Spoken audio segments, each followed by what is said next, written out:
নমস্কার বন্ধুরা, tasty food কিচেনে তোমাদের স্বাগত। আজকে আমি রান্না করব, দেখো, ধাই মাছ। আমি কিন্তু ফার্স্ট টাইম এই মাছটা দেখছি, আর মানে খাওয়া তো দূরে থাক, দেখছি, বুঝলে। তো ধাই মাছ এনেছে তোমাদের দাদা ভাই, যেহেতু আমি একটু ভ্যারাইটিস মাছ আনতে বলি, সেই জন্য। তো সব মাছ আমরা সাধারণত খাই না। তো দেখো, মাছটা খুব ভালো করে ধুয়ে নিয়েছি। ধুয়ে এবার নুন হলুদ মাখালাম, আর সাথে আমি একটু সর্ষের তেল দিয়ে দিলাম। আমার যেন মনে হচ্ছিলো মাছটা ফুটতে পারে ট্যাংরা মাছের মতো, তো সেই জন্য কিন্তু একটুখানি সর্ষের তেল মাখিয়ে বেশ কিছুক্ষণ রেখে দিলাম। এবার কড়াইতে পরিমতো তেল দিয়েছি, মাছগুলোকে ভেজে নেব। তো বন্ধুরা, মাছগুলো এত সুন্দর টেস্ট, মানে যখন ধুচ্ছিলাম তখনই বেশ বুঝতে পারছিলাম মাছটা বেশ সুন্দর একটা নরম নরম ভাব, মানে একটু অন্যরকম। তো মাছগুলো যখন রান্না করে খেলাম, মানে দারুণই টেস্ট মাছগুলো। তোমরা কে কে খেয়েছো বন্ধুরা এই মাছটা, একটু প্লিজ কমেন্টে জানিও।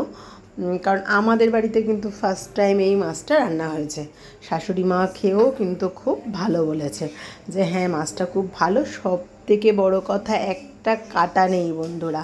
আর পুকু সোনাও মাছটা খুব ভালো খেয়েছে আজকে, যেহেতু কাটা নেই, একা একা বেছে খেয়ে নিয়েছে। এত সুন্দর যে মাছটা, যাক, মাছটা খেয়ে খুব ভালো লাগলো। এরকম মাছ আবার এনে মানে খাবো।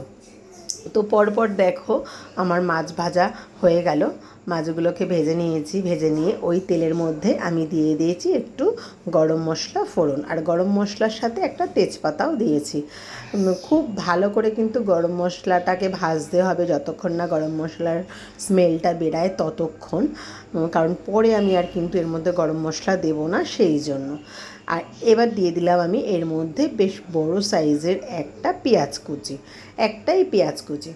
আর এদিকে আমি বাটিতে করে রেখেছিলাম রসুন, আদা, টমেটো আর কাঁচা লঙ্কার পেস্ট, সেটা দিয়ে দিলাম।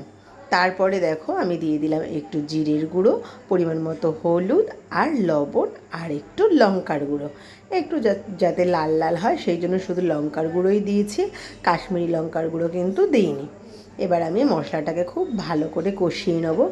যতক্ষণ না মশলার মধ্যে দিয়ে তেল বেরিয়ে আসে, বেশ ততক্ষণই হালকা স্টিমে অল্প অল্প জল দিয়ে মশলাটা আমি কষাবো। কারণ বন্ধুরা, তোমরা জানোই আমি কিন্তু খুব বেশি তেল রান্নায় দিই না, তো সেই জন্য কিন্তু একটু কড়ার গায়ে মশলাটা লেগে যাচ্ছিলো, সেই জন্য একটু গরম জল দিয়েই আমি কিন্তু মশলাটা পুরো কষলাম। কষে এবার দেখো পরিমাণ মতো জল দিয়ে দিলাম।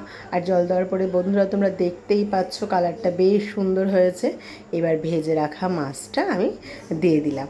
মাছটা বেশ টকবক করে ফুটলে তারপরে আমি একটু হালকা স্টিমে 5-7 মিনিট রেখে দিলাম। ব্যাস, একদম মাছের ঝোল রেডি।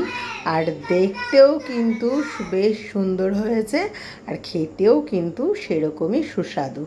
তো বন্ধুরা, ওপর থেকে এবার আমি একটু দিয়ে দেবো ধনেপাতা কুচি। আমার রেসিপিটা তোমাদের কীরকম লাগলো অতি অবশ্যই কমেন্টে জানিও কিন্তু। আর ফেসবুক থেকে দেখলে একটু ফলো করে দিও, ইউটিউব থেকে দেখলে একটা সাবস্ক্রাইব করে রেখো নতুন ভিডিও পাওয়ার জন্য। থ্যাংক ইউ বন্ধুরা।